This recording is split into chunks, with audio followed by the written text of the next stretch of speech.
On the 3rd and the 4th of May, the Committee of the Regions held its 95th Plenary session in Brussels, where its 344 members met to agree a number of opinions on policies currently being proposed by the European Commission. The committee's president, Mercedes Bresso, welcomed the president of the European Council, Herman Van Rompuy, and expressed concerns shared by European regions and cities for the growing popularity of calls for further cuts in austerity measures.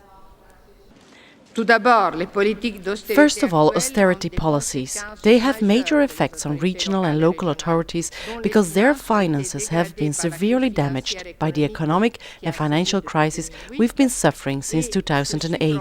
There has been a decrease in social expenditure and investment, and this significantly affects real economy and the quality of life of our citizens. The leaders recognized in the European Council the role of the Committee of the Regions in the EU 2020 governance process. And today I'm glad to see that local and regional authorities are actively involved in the process. Through the EU 2020 monitoring platform, you are following the EU 2020 process closely. A huge effort by EU cities and regions is underway in virtually all policy fields related to Europe 2020. The plenary session also offered Committee of the Regions members an opportunity to agree on crucial EU policy areas, including the future of cohesion funding, the common agricultural policy and fisheries for the period 2014-2020. The opinion on the new regulation proposed for Cohesion Fund was presented by Rapporteur Romeo Stavarache, Mayor of Bacău municipality in Romania. He stressed the important role it played in financing large infrastructure projects, such as those in transport and environment, in partnership with local and regional authorities. These sort of projects would never be realized in certain countries, and that is why it is absolutely essential that the multi-annual financial framework of the EU and the envelope for cohesion be maintained. We will not accept any cut to the cohesion budget.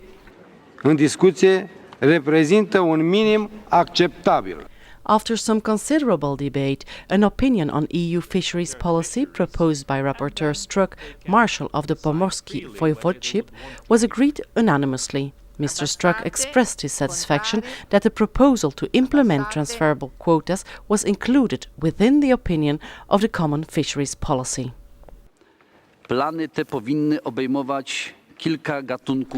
We believe that transferable quotas are an important item in the management of fisheries.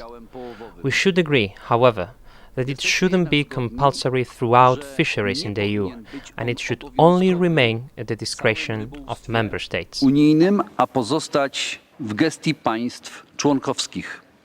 An opinion on the common agricultural policy, one of the most contentious reforms currently being debated in Europe, was also proposed. Farming in Europe is facing many challenges: food security and incomes, climate change and environment, and a changing global context. Rapporteur René Souchon, president of the Auvergne Council in France, presented his proposal for the period post-2013, which, whilst having 119 suggested amendments, was also passed. I propose to give local and regional authorities the initiative and the management of agro-environmental measures through territorial contracts co-signed by farmers from different basins and regions or member states, which would allow to pull together resources. The policy discussions at this plenary session converged into a key message, which was nicely summarized by European Council President Herman Van Rompuy. La politique d'assainissement budgétaire. Austerity policy, debt and deficit reduction are not a goal in itself. The ultimate goal is economic growth. The ultimate goal is job creation in a sustainable way. La création d'emplois d'une façon durable.